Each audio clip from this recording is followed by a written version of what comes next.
Storytelling has to be one of the fundamental skills for salespeople in the communication package they're using to build the trust and credibility with the buyer.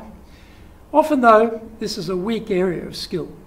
Hello, my name is Greg Story. I'm the president of Dale Carnegie Training here in Japan. We're broadcasting from our high performance center here in Akasaka in Minato-ku in the very center of Tokyo. Well, when we are talking to the buyer, we're picking up information all the way through and we get to the final stage of getting a commitment.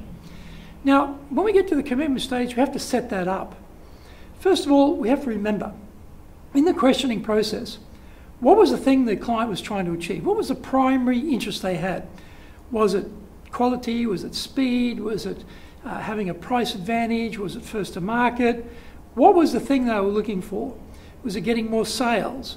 Was it building out their share of market? There'd be a number of things, but there would be one particular thing was really driving them to succeed in their business. We have to remember what that is. So when we come back to talk about the commitment stage and getting them to commit, we have to remind them that that's what they told us. We have to go back and talk about, in our previous conversation, you mentioned to me that building the revenue stream was really important, and you were particularly worried about your salespeople not having a big enough pipeline to make sure that revenue stream was flowing. Wasn't that correct? So you're asking, was that correct in your understanding? This is what you told me. This was the problem.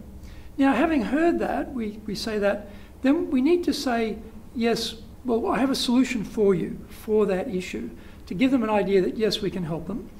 Now, we have to draw with them a picture of what the future perfect situation would look like based on our help. So now we need to bring in people, locations, seasons, a whole raft of very powerful images that they can see in their mind's eye. If we can paint that picture so they can imagine it. It's a bit like if you've ever read a novel after seeing the movie. So you've actually seen the visuals in the movie and then you read the text, but you're reading the text with that mental image in your mind. Very much the same thing. We're trying to get them to a stage where they can see in their mind's eye the things we're telling them. So we might be saying something like, you're going to be very happy when you're reporting the results in the next quarter, because there's going to be quite a good sizable jump in those numbers, because the sales team are going to be performing much, much better.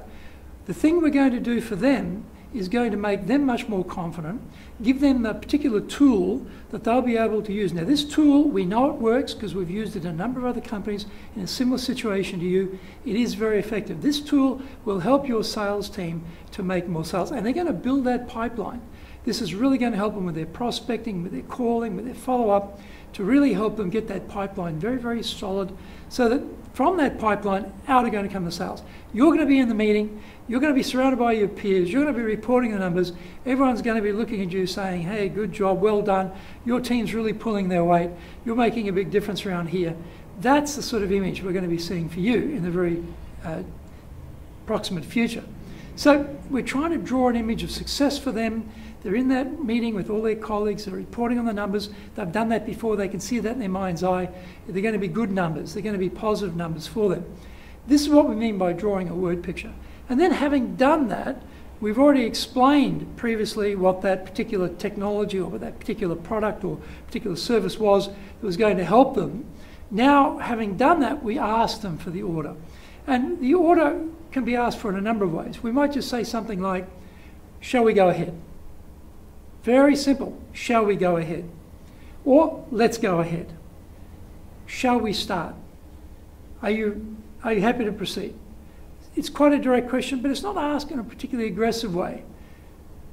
Are you comfortable that we can go ahead now? Something like that to see they've actually made that final commitment. And if they're not, the objection will come out, we'll handle it again. We'll go back and we'll deal with that objection again. If something maybe that's come up in the interim since our last meeting, or something they haven't told us to date, which is often the case, then we just deal with it. But we've got to get to that point of asking to find out if this is a go or a no-go. So we come to asking the question, remind them what was the primary interest they had, paint a word picture for them. If we, and in Japan it's very hard, if we're able to get out of them what they would take out of this personally, if it succeeds, then that should definitely be included when we're talking about the benefits. We talk about the primary interest, also their personal interest. In Japan, though, it's very rare anyone will talk in personal terms. They'll talk more about the company in general terms. So we want to talk back about that primary interest, in general terms, assess what it'll mean for the company, then paint that word picture, ask for the order. If we ask for the order, then we will make more sales. And if we make more sales, everybody is going to be a winner and we're all going to be a lot happier.